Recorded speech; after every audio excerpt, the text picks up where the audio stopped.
मुंबईत महापौर पदावरून सुरू असलेल्या रणसंग्रामातून भाजपने चतुर खेळी खेळली आहे। पत्रकार परिषद घेत मुख्यमंत्री देवेंद्र फडणवीस यांनी निवडणूक लढवणार नसल्याचं जाहीर केलं आहे। कोणत्याही प्रकारची तडजोड करून आम्हाला महापौर पदाच्या शर्यतीत उतरवायचं नाही असं मुख्यमंत्री देवेंद्र फडणवीस यांनी सांगितलं। त्याचबरोबर उपमहापौर आणि कोणत्याही समितीची निवडणूक लढणार नसल्याचंही त्यांनी यावेळी सांगितलं।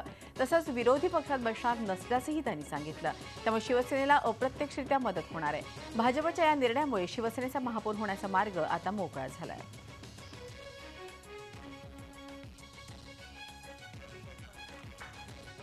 भारतीय जनता पक्षाने हा निर्णय केला आहे की भारतीय जनता पक्षाचे नगरसेवक हे पारदर्शितेचे पहारेकरी म्हणून मुंबईच्या महानगरपालिकेमध्ये काम करतील। पण याचा अर्थ असा नाही की आम्ही विरोधी पक्षनेता घेऊ। आम्ही विरोधी पक्षनेता घेणार नाही। आम्ही विरोधी पक्ष म्हणून काम करणार नाही। मुंबईच्या हिताच्या सगळ्या मुद्द्यांवर आम्ही सत्तारूढ पक्षाला शिवसेनेला समर्थन देऊ।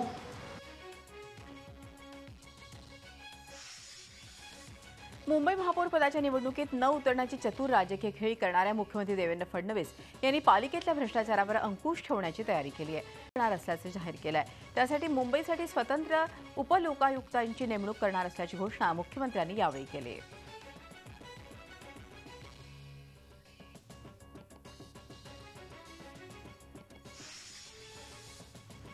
मुंबई महापौर पदाच्या शर्यतीमधून भाजप बाहेर पडल्याच्या पार्श्वभूमीवर शिवसेनेकडून नगरसेवक विश्वनाथ महाडेश्वर यांच्या नावाची घोषणा झाली आहे। महाडेश्वर हे शिवसेनेचे वॉर्ड क्रमांक 87 मधील विजयी नगरसेवक आहेत। तर उपमहापौर पदासाठी शिवसेनेकडून हेमांगी वरळीकर यांच्या नावावर शिक्कामोर्तब झाला आहे। या दोन्ही उमेदवारांनी अर्ज दाखल केलेत। तर दुसरीकडे सपाही महापौर पदाच्या शर्यतीत उतरणार आहे।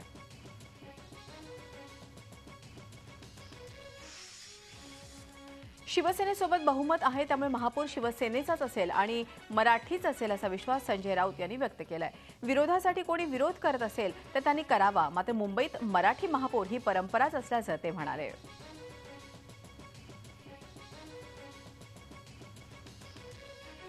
मनसेची मदत मराठी अस्मितावर सर्वच राजकीय पक्षामध्ये मराठी अस्मितेवर प्रेम असणारे आणि शिवसेनेचा मराठी महापौर हीच मराठी अस्मिता हे मानणारे सगळ्याच राजकीय पक्षामध्ये आमच्याविषयी आस्था असणारे असंख्य लोक आहेत, लक्षात घ्या तुम्ही। पण मुंबईची परंपरा आहे, महापौर शिवसेनेचाच राहतो आणि शिवसेनेचा राहील। काँग्रेसनेही महापौर पदासाठी नगरसेवक विठ्ठल लोकरे यांना उमेदवारी दिली आहे। विठ्ठल लोकरे यांनी काल दुपारी महापौर पदासाठी उमेदवारी अर्ज दाखल केला। तो काँग्रेसच्या उमेदवाराला पाठिंबा देण्याचा निर्णय राष्ट्रवादी काँग्रेसने घेतला आहे।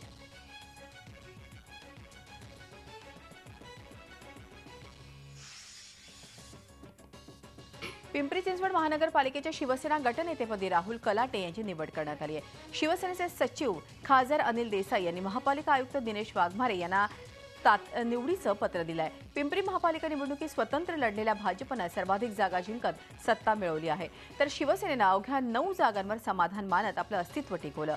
शहरात 2 खासदार 1 आमदार असताना देखील शिवसेनेची या निवडणुकीमध्ये मोठी पिछेहाट झाली आहे। आता पिछेहाट झालेली सेना कशा प्रकारे आक्रमक होऊन महापालिकेमध्ये काम करणार हे पाहावं लागणार आहे। अकोला महापौर पदासाठी भाजपचे ज्येष्ठ नगरसेवक विजय अग्रवाल यांचा अर्ज दाखल केला आहे। विजय अग्रवाल हे गेल्या 25 वर्षांपासून पालिका सदस्य असून स्थायी समिती सभापती पदही त्यांनी काही काळ भूषवलं आहे। तर उपमहापौर पदासाठी वैशाली शेळके यांचा अर्ज दाखल केला असून दोन्ही उमेदवारांची निवड निश्चित मानली जाते। भाजपला महापालिकेमध्ये 80 पैकी 48 जागा असून 9 तारखेला होणारा महापौर उपमहापौर पदाची निवडणूक होणार आहे। नागपूर महानगरपालिकेच्या विरोधी पक्षपदाचा तिढा अखेर सुटलेला आहे। प्रभाग क्रमांक 30 चे नगरसेवक संजय महाकाळकर यांची या पदावर नियुक्ती करण्यात आली आहे। माजी खासदार विलास मुत्तेमवार आणि शहर अध्यक्ष विकास ठाकरे यांच्या गटातील नगरसेवक अशी ओळख असलेल्या महाकाळकर हे तिसऱ्यांदा नगरसेवक म्हणून निवडून आले। त्यांच्या नेमणुकीनं नागपुरातील चतुर्वेदी राऊत गटाला मोठा धक्का बसला असून पुन्हा एकदा या गटावर कुरघोडी करण्यात मुत्तेमवार गटाला यश आलंय। दरम्यान निवडणूक झाल्यावर एकाच आठवड्यात नगरसेवक पदाचा राजीनामा देणाऱ्या गार्गी चोपडा यांनी तो मागे घ्यावा, यासाठी काँग्रेसचे नेत्यांची मनधरणी करतायत।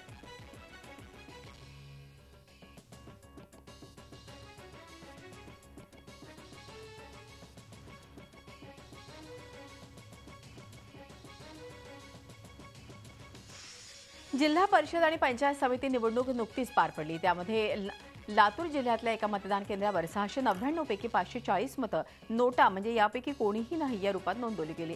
चाकूर तालुक्यातल्या धरणी इथल्या पंचायत समिती निवडणुकीतली ही घटना आहे। इतक्या मोठ्या प्रमाणात एकाच मतदान केंद्रावरून नोटाला पकडलेली ही बहुधा देशातली पहिलीच घटना असू शकते। दरम्यान काँग्रेसच्या पराभूत उमेदवारानं याला मतदान यंत्रातला घोळ कारण असल्याचा आरोप करत न्यायालयात जाण्याचा इशारा दिलाय। शिवाजी पार्कवरील सेल्फी पॉइंटची परवानगी अखेर रद्द करण्यात आली आहे। भाजप, मनसे आणि शिवसेना या तीनही पक्षांना दिलेली परवानगी आयुक्तांनी रद्द केली आहे। नागरिकांनी या सेल्फी पॉइंटला विरोध करत आयुक्तांकडे तक्रार केली होती। मॉर्निंग आणि इव्हिनिंग वॉकला अडथळा निर्माण होत असल्यानं शिवाजी पार्क वासियांनी या संकल्पनेला विरोध केला होता। नागरिकांच्या या तक्रारीची आयुक्तांनी गंभीर दखल घेत ही परवानगी नाकारली आहे। या निमित्ताने शिवाजी पार्क वासियांनी सुटकेचा निश्वास सोडलाय। दरम्यान मनसे, भाजप आणि शिवसेनेनं याबाबत सामंजस्याची भूमिका घेतल्यानं यापूर्वी परवानगी देण्यात आली होती। दरम्यान महापालिका आयुक्तांच्या या निर्णयामुळे सुंठी वाचून खोकला गेला अशी चर्चा रंगते।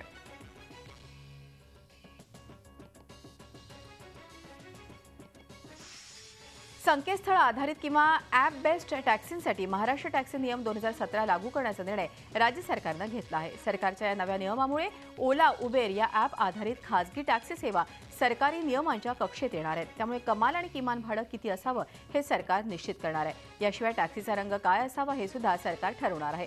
मुंबईसाठी वेगळी परवानगीही घ्यावी लागणार आहे।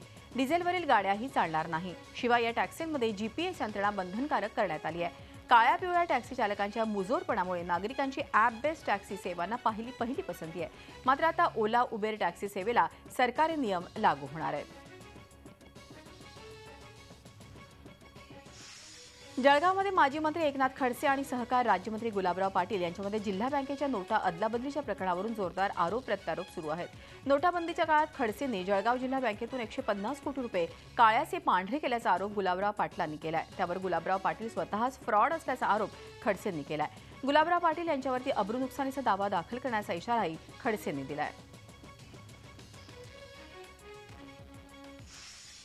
नंदुरबार जिल्ह्यातल्या आदिवासींनी जिल्हाधिकारी कार्यालयावर लोकसंघर्ष मोर्चा नेला। वनहक्क कायद्याच्या ढिसाळ अंमलबजावणी विरोधात त्यांनी हा मोर्चा काढला।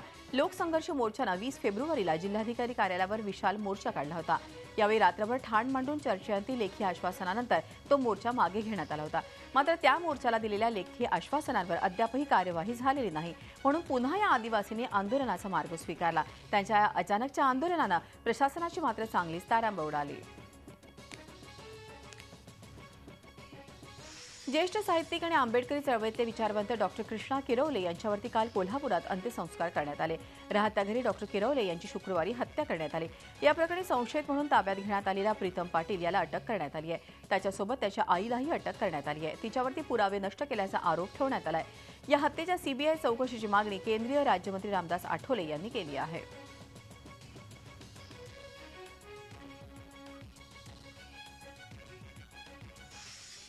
कोल्हापुरात उद्यान अधीक्षक गणेश खाडेला मारहाण करण्यात आली आहे। स्वाभिमान संघटनेच्या कार्यकर्त्यांनी खाडेला चोप दिलाय।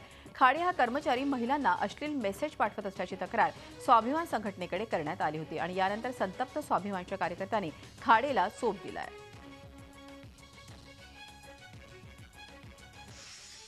सोलापुरातील कौटुंबिक न्यायालयाचे न्यायाधीश श्याम रुकमे यांना मारहाण करण्यात आली आहे। आपल्या गाडीतून घराकडे जात असताना शहरातील पत्रकार भवन परिसरात 4 जणांनी त्यांची गाडी अडवून रुकमे यांना मारहाण केली। सुमो गाडीतून आलेल्या 3 जणांनी आपल्याला शिवीगाळ करत लोखंडी सळई, लाथाबुक्क्यांनी मारहाण केली। यामुळे तिथं असलेल्या पोलीस कर्मचारी आणि नागरिकांनी आपल्याला सोडवल्याचं न्यायाधीश रुकमे यांनी सांगितलं। दरम्यान सदर बाजार पोलिसांनी या प्रकरणी महादेव कुदरे, दीनदयाळ गुंड, नितीन अंबुरे, संतोष मसले या 4 आरोपींना अटक करून त्यांच्यावरती गुन्हा दाखल केलेला आहे।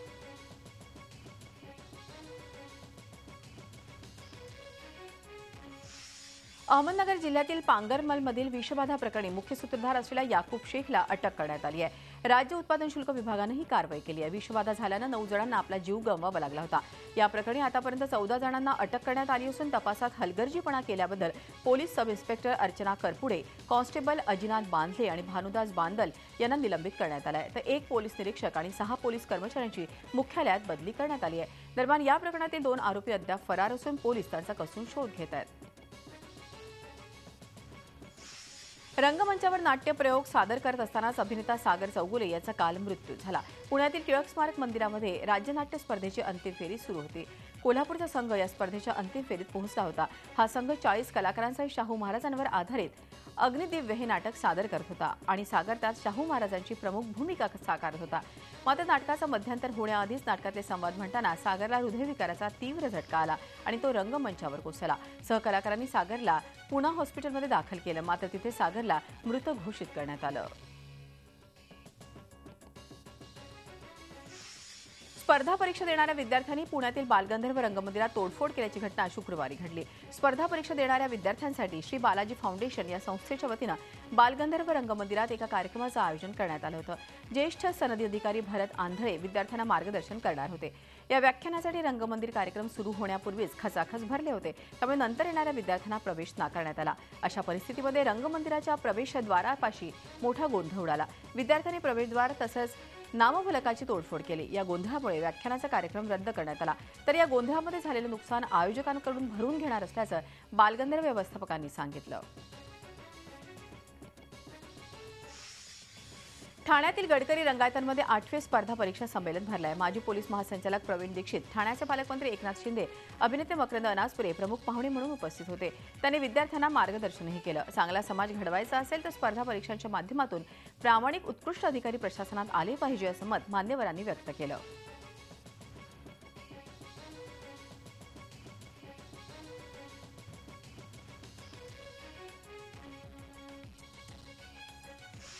राज्यात डाळींचं उत्पादन मोठ्या प्रमाणात झालं आहे, त्यामुळे शेतकऱ्यांना मिळणाऱ्या डाळींच्या भावात मोठी घसरण झाली आहे. शिवाय साठवणुकीची समस्या निर्माण झाली आहे. यावर तोडगा काढण्यासाठी राज्य सरकारनं किरकोळ व्यापाऱ्यांच्या डाळ साठवणुकीची मर्यादा 3 पटीनं वाढवून दिली आहे. त्यामुळे शेतकऱ्यांना चांगला भाव मिळेल, त्याचबरोबर ग्राहकांनाही जास्त महाग डाळ मिळणार नाही असा सरकारचा कयास आहे. त्याचबरोबर राज्यात धान्य साठवणुकीसाठी महाराष्ट्र राज्य सहकारी आदिवासी विकास महामंडळामार्फत भाडे तत्वावर गोदामं उपलब्ध करून द्यायला राज्य मंत्रिमंडळानं मंजुरी दिली आहे.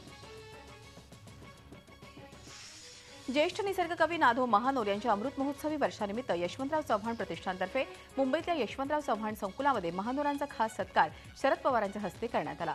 हिरव्या बोलीचा शब्द या काव्य वाचनाच्या कार्यक्रमानं या सत्कार समारंभाला सुरुवात झाली. यात महानोरांच्या विविध पैलूंचा उलगडा करत कविता वाचन केलं गेलं. औरंगाबाद जिल्ह्यातल्या पळसखेड या छोट्याशा गावात राहून शेतीबरोबरच कवी म्हणून नाधो महानोर यांची कारकीर्द सुरू झाली.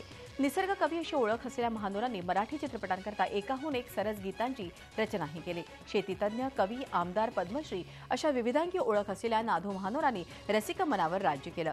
विशेष म्हणजे नाधो महानोरांचा रानातल्या कविता हा पहिला काव्यसंग्रह प्रकाशित झाल्याचा याच वर्षात 50 वर्ष पूर्ण झाली.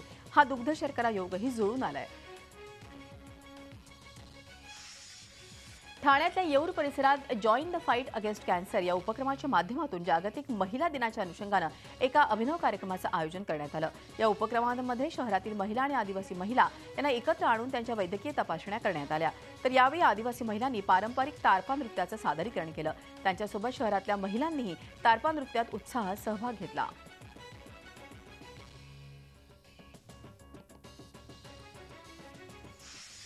आपल्या व्यस्त आयुष्यात निरोगी आरोग्यासाठी महिलांनी काही क्षण काढावेत हा संदेश देण्यासाठी ठाण्यात एका खास सायकल रॅलीचं आयोजन करण्यात आलं होतं. नववारी साज करत सायकलवर स्वार होत या महिलांनी निरोगी आरोग्यासाठी संदेश दिला. नोकरी आणि कुटुंबाची जबाबदारी सांभाळताना महिलांना स्वतःच्या तब्येतीची काळजी घ्यायला अजिबात वेळ नाही. त्यामुळे कॅन्सर, हृदयरोग यासारखे आजार महिलांमध्ये वाढले आहेत. या रॅलीला प्रसिद्ध मॉडेल आणि अभिनेते मिलिंद सोमण यांची खास उपस्थिती होती. वाढत्या रोगांना प्रतिबंध करण्यासाठी योगा आणि चालण्यासाठी प्रत्येक महिलेनं वेळ काढावा असं आवाहन सोमण यांनी केलं. उत्तर प्रदेशमध्ये 6व्या टप्प्यासाठी सरासरी 57% इतकं मतदान झालंय. 6व्या टप्प्यात 49 जागांसाठी मतदान पार पडलं. मुलायमसिंग यादव यांच्या लोकसभा मतदारसंघातल्या आझमगड सहित पूर्वांचलमधल्या 7 जिल्ह्यात हे मतदान झालं. तर दुसरीकडे मणिपूरमध्ये 84% इतकं बंपर मतदान झालंय. 38 जागांसाठी हे मतदान पार पडलं. प्रथमच निवडणूक लढवत असलेल्या इरोम शर्मिला यांनीही आपल्या मतदानाचा हक्क बजावला.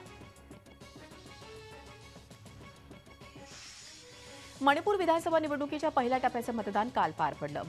पहिल्या टप्प्यामध्ये विधानसभेच्या 38 जागांसाठी मतदान झालं. सकाळी 7 ते दुपारी 3 वाजेपर्यंत मतदानाची वेळ होती. इम्फाल पूर्व, इम्फाल पश्चिम, विष्णुपूर यासह अन्य विधानसभा मतदारसंघाच्या मतदानासाठी एकूण 1643 मतदान केंद्रांची उभारणी करण्यात आली होती. यासाठी मोठा पोलीस बंदोबस्त तैनात करण्यात आला होता. पहिल्या टप्प्यात 168 उमेदवारांचं भवितव्य मतदान यंत्रामध्ये बंद झालं असून पीपल्स रिसर्जन्स अँड जस्टिस अलायन्सच्या प्रमुख इरोम शर्मिला यांनी मतदानाचा हक्क बजावला.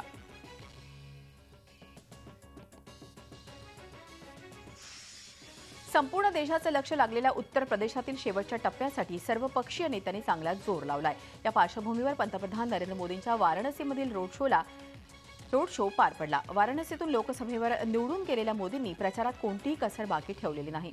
शनिवारी सकाळी वाराणसीमध्ये येताच त्यांनी प्रथम पंडित मदन मोहन मालवीय यांच्या पुतळ्याला पुष्पहार अर्पण करून त्यांना आदरांजली वाहिली. त्यानंतर ओपन जीपमधून रोड शोला सुरुवात केली.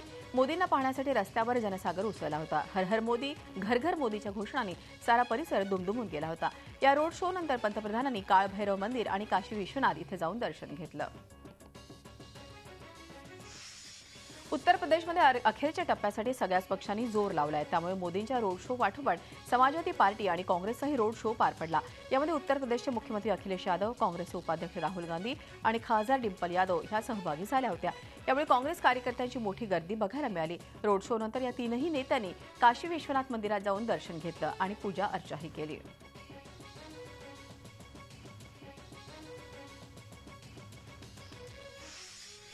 घटना ताजी असतानाच भारतीय वंशाच्या व्यावसायिकाची हत्या करण्यात आली आहे. 43 वर्षीय हर्निश पटेल याची त्यांच्याच घराबाहेर गोळ्या घालून हत्या करण्यात आली आहे. हर्निश पटेल दक्षिण कॅरोलिनाच्या लँगस्टर शहरात राहत होते. गुरुवारी रात्री ही घटना घडली. हर्निश पटेल रात्री 11 वाजता दुकान बंद करून घराकडे निघाले होते. त्यानंतर 10 मिनिटातच त्यांच्या घरापासून काही अंतरावर गोळ्या घालून त्यांची हत्या करण्यात आली. पोलीस घटनास्थळी पोहोचले तेव्हा हर्निश मृतावस्थेत आढळले. पोलिसांना अद्याप आरोपींचा शोध लागला नसून तपास सुरू आहे. हर्निश यांच्या पश्चात पत्नी आणि लहान मुलगा आहे. झी 24 तास रहा एक पाऊल पुढे.